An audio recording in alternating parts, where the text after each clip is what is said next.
Desbridamento. O último guideline, ele vai trazer o conceito de desbridamento integral. Que seria esse conceito de desbridamento integral, tá? É a importância de adaptar os métodos de desbridamento às necessidades de preferências em ambientes individuais do paciente, bem como os recursos locais e ao nível de habilidade técnica disponível, tá? Então eu preciso saber, para eu realizar um desbridamento, eu preciso saber o recurso que eu tenho, se eu tenho habilidade técnica, se eu tenho amparo legal. Então, tudo, qual que é a condição, o que aquela ferida ela me permite, dependendo da estrutura que está relacionada, fazer um desbridamento um pouco mais agressivo, ou eu preciso desbridar um pouco mais lento, porque logo ali debaixo daquele tecido tem uma estrutura nobre, tem um tendão. Então, isso tudo tem que levar em consideração, tá? Aqui eu trouxe para exemplificar, são os principais tipos de desbridamento. Então, eu tenho o autolítico, que já é o que acontece no nosso próprio organismo, onde as células responsáveis por fazer esse trabalho de fagocitose, de limpeza, elas atuam nesse desbridamento autolítico, fazem uma reação química aqui para estar ajudando na limpeza. Eu tenho desbridamento enzimático quando eu uso, por exemplo, uma colagenase, uma papaina. A papaina vai depender do percentual para cada tipo de tecido. Eu posso fazer o desbridamento mecânico, que é o desbridamento de manutenção, que é esse conceito onde eu pego uma gaze úmida e passo no leito da ferida. E isso é muito importante porque esses guidelines de 2020, 2022, eles vieram desconstruir o que a gente não fazia. No início do cuidado, a gente tinha esse hábito mecânico de limpar a ferida. Aí depois orientaram para não realizar essa técnica mais, pensando que o tecido de granulação ele é friável. Só que eles identificaram e estudaram e viram que o biofilme ele fica tão aderido no leito que ele precisa mecanicamente ser quebrado também.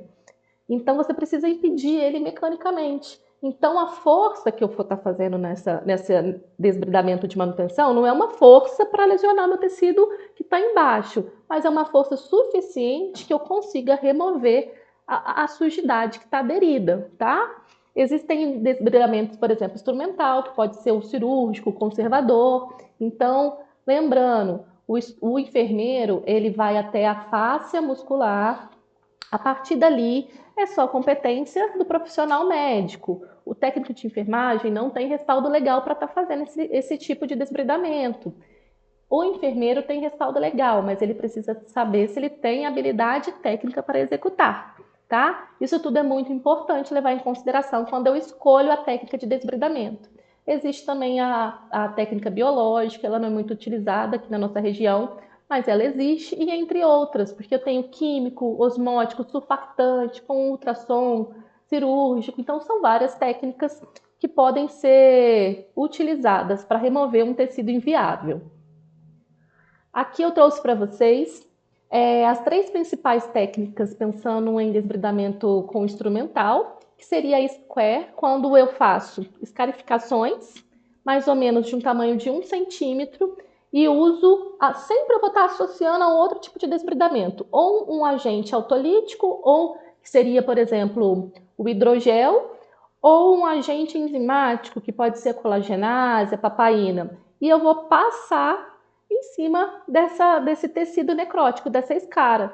Porque quando eu faço essa escarificação, vai me permitir maior absorção do produto que eu estou utilizando, tá? Eu tenho a técnica de cover, onde você vai remover, ó, pegando toda a borda, você corta toda ela, vai com a pinça suspendendo e retira. Ou a técnica de slice, onde eu recorto ela de forma irregular, tá? Eu não tenho uma obrigatoriedade de remover todo o tecido. É importante, gente, respeitar a dor do paciente, se ele está sentindo dor ou não. Tecido inviável sente dor? Não, do inviável não, mas eu preciso ver se o paciente não está com alguma queixa de dor naquele momento, tá? É, e eu preciso também respeitar o recurso que eu tenho, eu preciso levar em consideração que eu não preciso desbridar tudo de uma vez, tá? Às vezes eu vou ter que ir mais lento, com produtos mais lentos, e não esquecer que dependendo da lesão, não pode desbridar. Por exemplo, lesão de calcânio, se ela está sequinha, sem nenhum sinal inflamatório, a gente não desbrida, é contraindicado, tá? Hoje o Guideline já traz isso para nós. Então, a nossa prática tem que ser baseada em evidência para não comprometer a nossa conduta e para não causar nenhuma iatrogenia no paciente. Aqui, para vocês depois, vocês vão ter contato com essa tabela, uma tabela que a Sobeste trouxe para estar norteando a conduta do profissional. Se for um esfacelo seco aderido, como que eu faço? Que produto posso usar? Se for um esfacelo úmido, e se for uma escara que é mais seca, uma hiperqueratose. Então, essa tabela consta alguns nortes, que normalmente o pessoal pede, as pessoas pedem uma receita de bolo. Não tem, mas aqui ele mais ou menos direciona, tá? E quando eu tenho uma hiperqueratose dessa forma, eu tenho que desbridar?